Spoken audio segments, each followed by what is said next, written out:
expertos en liderazgo y el público en general exaltan las virtudes de los líderes transformacionales, los que establecen objetivos audaces y toman riesgos para cambiar el mundo. Tenemos la tendencia a restar importancia a los líderes transaccionales, cuyos objetivos son más modestos como meros administradores. Joseph Nye. Hola, mi nombre es Kenia Romero y el día de hoy estaré comentando el libro altamente recomendado Is the American Century Over? Por el autor Joseph Nye. La pregunta que plantea Joseph Nye, ¿se acabó el siglo estadounidense?, no es nueva, ha permeado el imaginario estadounidense desde, según el autor, la fundación del país.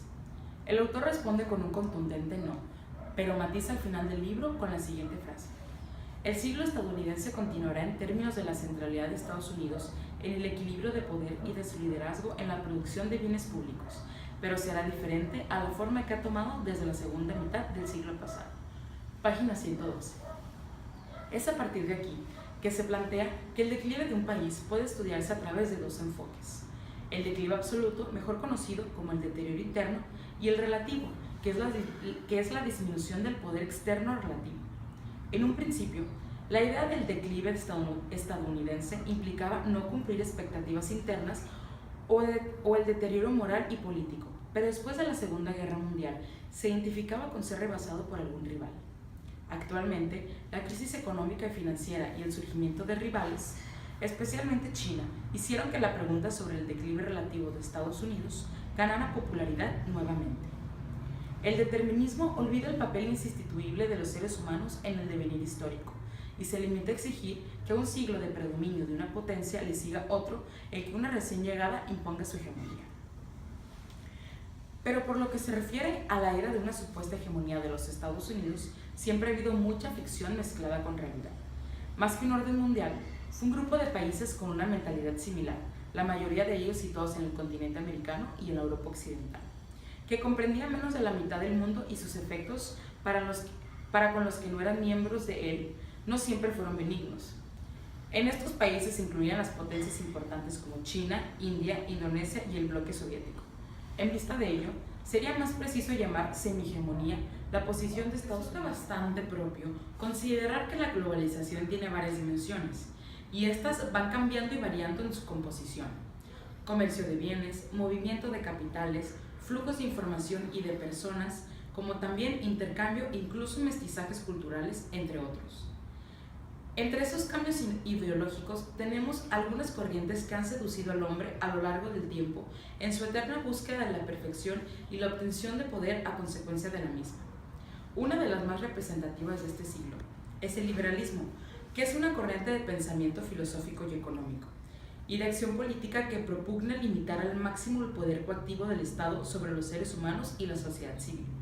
Se nota a obvia distancia la discrepancia con las anteriores tipologías de pensamientos, sobre todo la rivalidad ideológica con la corriente marxista, fiel antagonista del sistema capitalista, que apostaba hacia la inversión de las pirámides de riqueza por medio de fieras y enérgicas ideas contrarias, en pos de una utópica implementación del régimen socialista a nivel global. La palabra liberalismo es multivocal y encubre una serie de contenidos de carácter político, social y económico, que muchas veces nuclea a hombres que se encuentran en posiciones totalmente discrepantes. En cierto sentido, a lo largo de la historia no han existido más que dos filosofías políticas: libertad y poder. O bien, se debería disponer de libertad para vivir la vida como se desee, siempre y cuando se respeten los derechos iguales de los otros. O bien, se debería otorgar a algunos la facultad de utilizar la fuerza y obligar a otros a actuar de una forma distinta a la que elegirían por voluntad propia. Dada la imprevisibilidad de la evolución de los acontecimientos mundiales, resulta imposible responder a esa cuestión de forma rotunda. El ascenso de fuerzas transnacionales y actores no estatales, pero a la vez de carácter político, por no hablar de potencias en ascenso, como indica, se perfilan grandes cambios en el horizonte. Pero sigue habiendo razones para creer que, al menos en la primera mitad de este siglo, Estados Unidos conservará su primacía en materia de recursos de poder y sigue desempeñando un papel fundamental en el equilibrio mundial de poder. En la historia moderna, ningún país ha tenido tanto poder militar mundial como los Estados Unidos. Sin embargo, ahora algunos analistas sostienen que este país está siguiendo los pasos del Reino Unido, el último país hegemónico en el mundo que terminó decayendo. Esa analogía histórica, aunque resulta cada vez más popular, es engañosa. Algunos analistas califican al periodo posterior a 1945 de orden jerárquico encabezado por Estados Unidos con características liberales, en el que los Estados Unidos brindaban bienes públicos dentro de un sistema poco rígido de normas e instituciones multilaterales que dejaba voz y voto a otros estados más débiles. Señalan que para muchos países puede ser racional preservar el marco institucional, aun cuando los recursos de poder de los Estados Unidos decaigan. En ese sentido, el orden internacional encabezado por Estados Unidos podría sobrevivir a la primacía americana en materia de recursos de poder, aunque muchos otros sostienen que el surgimiento de nuevas potencias augura el fin de dicho orden.